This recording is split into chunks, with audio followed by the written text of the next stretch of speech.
जब एक body postmortem के लिए जाती है, तो उसका पूरा प्रोसेस क्या रहता है और किन-किन चीज़ों पे ध्यान दिया जाता है ताकि उसकी पूरी की पूरी जो रिपोर्ट है, वो एकदम सही-सही आए?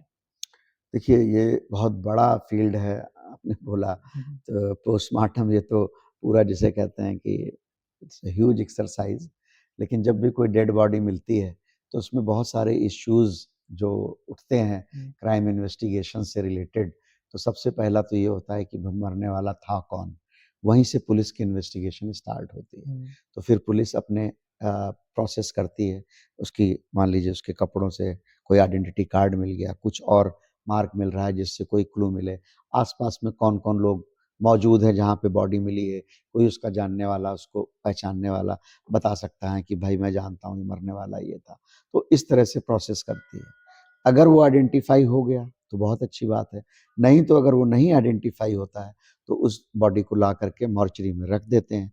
फिर उसके बाद दूसरी इन्वेस्टिगेशंस स्टार्ट होती हैं। तो आपने देखा होगा कि सबसे पहले तो है कि आइडेंटिफ़िकेशन ये पुलिस का काम है और इसके लिए फिर नेक्स्ट स्टेप होता है कि ठीक है, वहाँ उन्होंने प्रयास कर लिए, नहीं मिल रहा है। अब वो क्या करती है, आपने देखा होगा कि अगले दिन अखबार में इश्तिहार निकलता है, हुँ, ये मिसिंग रिपोर्ट अननोन पर्सन। फिर वो बताएगी कि भई मरना ये हुलिया, रंग गेहुआ, 5 फुट 6 इंच हाइट, काले बाल, इस तरह के कपड़े सफ़ेद कलर पहने के हुए, कपड़े पहने हुए सफ़ेद हैं। कलर के ये पैंट है ये, या और अगर मान लो कोई टैटू है, हुँ, कुछ है, हुँ। स्पेसिफिक है, इस तरह के डिस्क्रिप्शन निकालता है और फिर वो डिस्क्रिप्शन सारे थानों में सर्कुलेट होता है। तो अगर कोई बाय चांस मिसिंग रिपोर्ट है, तो उससे ट्रैक करने की कोशिश करते हैं कि क्या पता अगर कुछ है, तो लोग आएँ और उससे कुछ लिंकिंग एविडेंस मिल सके आइडेंटिफिकेशन। जैसे पोस्टमार्टम बॉडी पहुँची पोस्टमार्टम ऑफिस में, हाँ। वहाँ क्या-क्या हाँ, मैं होता है? वही बता रहा हूँ, उसी पे जी। आ रहा हूँ। तो जब ये भी फेल हो जाता है, फिर आता है नंबर पोस्टमार्टम का। तो पोस्टमार्टम का अगर ये सारे मेथड फेल हो गए, फिर पोस्टमार्टम के दौरान डॉक्टर का पहला काम ये होता है, अगर बॉडी अभी तक आइडेंटिफाइड नहीं है, तो उस आइडेंटिफिकेशन से रिलेटेड और क्या हेल्प हम पुलिस को कर सकते हैं, क्या-क्या एग्ज़ामिनेशन के दौरान चीज़ें ऐसी उसकी बॉडी पे कोई ख़ास चीज़ें हैं, या बाद में अगर हम उसको का ब्लड भी निकालना है, डीएनए के मैचिंग करना है, मान लीजिए बाद में कोई आता है, तो उस सूरत में भी पोस्टमार्टम के दौरान ही निकलता है। ये होता है पहला एम ऑटोप्सी करने का या पोस्टमार्टम एग्ज़ामिनेशन का। दूसरा होता है बताना कि टाइम सिंस डेथ, यानी कि इस व्यक्ति को मरे हुए कितना समय लगभग बीत चुका होगा, जब उसने एग्ज़ामिनेशन स्टार्ट किया, जब बॉडी को देखा। तो अगर हॉस्पिटल में डेथ हो रही है, तो वहाँ तो मरने का तारीख और समय पता है, हॉस्पिटलाइज्ड है, वहाँ पे सर्टिफाइड डेथ है। हुँ, तो हुँ। जो डॉक्टर सर्टिफ़ाई कर रहा है इसके इतने बज के इतने मिनट पे इसकी मृत्यु हो गई है, कोई दिक्कत नहीं है। लेकिन जहाँ पे नहीं पता है, डेड बॉडी मिली है, कब कब उसकी डेथ हुई है, ये इश्यू है। फिर हम उसको, जो शरीर में विभिन्न प्रकार के बदलाव होते हैं मरने के बाद में, उनको उन बदलाव को देखते हुए, एग्ज़ामिन करते हुए जो एविडेंसेस हैं, वो उनको धीरे-धीरे एनालाइज़ करते हुए नैरो डाउन करते हैं कि हाँ भई इसको मरे हुए लगभग 6 से 12 घंटे बीत गया होगा, या 24 घंटे बीत गया होगा, या 2 दिन हो गया होगा, 5 दिन हो गया होगा, 1 हफ्ते, 15 दिन, ऐसे-ऐसे करके उसको जैसे-जैसे बॉडी में चेंजेज़ होते हैं, हुँ, उनको देख कर के करते हैं। ये दूसरा इम्पॉर्टेंट एम है। तीसरा जो मोस्ट इम्पॉर्टेंट काम है ऑटोप्सी का या पोस्टमार्टम एग्जामिनेशन करने का, वो होता है कॉज ऑफ डेथ। ये मरा कैसे, मरने का कारण क्या कारण था, क्या? मरने का कारण क्या हार्ट अटैक था, या मरने का कारण क्या इसको गोली मारी गई उससे था, या मरने का कारण इसको चाकू मार दिया गया उससे था, या मरने का कारण कोई कुछ जहर खिला खा दिया गया गया। है, खिला दिया है, खा गया है, वो बात की बात है, लेकिन मरने का कारण जहर की वजह से इसको मृत्यु हुई है। ये सारी चीज़ें फिर पोस्टमार्टम करके और फिर इसके अंदर जब ये करते हैं, तो केस टू केस वैरी करता है। तब हमको सपोर्ट सिस्टम चाहिए होता है बहुत बारी, कि फोरेंसिक साइंटिस्ट का डिफरेंट डिफरेंट ब्रांचेस का, जैसा कि मैंने भी आपको बताया, उनकी ज़रूरत पड़ती है कि हाँ, पॉइज़निंग का केस है तो टॉक्सिकोलॉजी वाले की हेल्प पड़ेगी कि भाई इसके अंदर हमने ये निकाल करके इसका ब्लड दे दिया, इसका ये विसरा निकाल करके दे दिया, अब तुम इसको अपने इंस्ट्रूमेंट से, लैब से एग्जामिन करके बताओ, हमको इसमें शक हो रहा है कि इसके अंदर ना अल्कोहल की मात्रा है।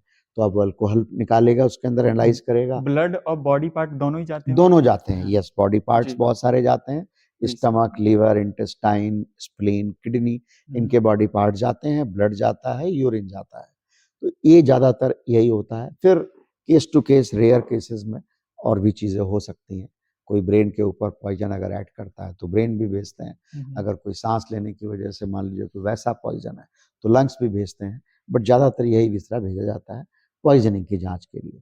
तो तीसरा, फिर वो जांच की रिपोर्ट वापस आती है पुलिस के माध्यम से डॉक्टर के पास, और वो जो डॉक्टर जिसने पोस्टमार्टम किया हुआ होता है वो सारे एविडेंसेस को फिर से एनालाइज करता है कि भाई ऐसे ऐसे मिली, ऐसे ऐसे इसके अंदर जब हमने एग्जामिन किया तो अंदर शरीर में ये सब बदलाव थे, और अब ये एफएसएल की जो रिपोर्ट आ गई है उसके अंतर्गत ये निकला है।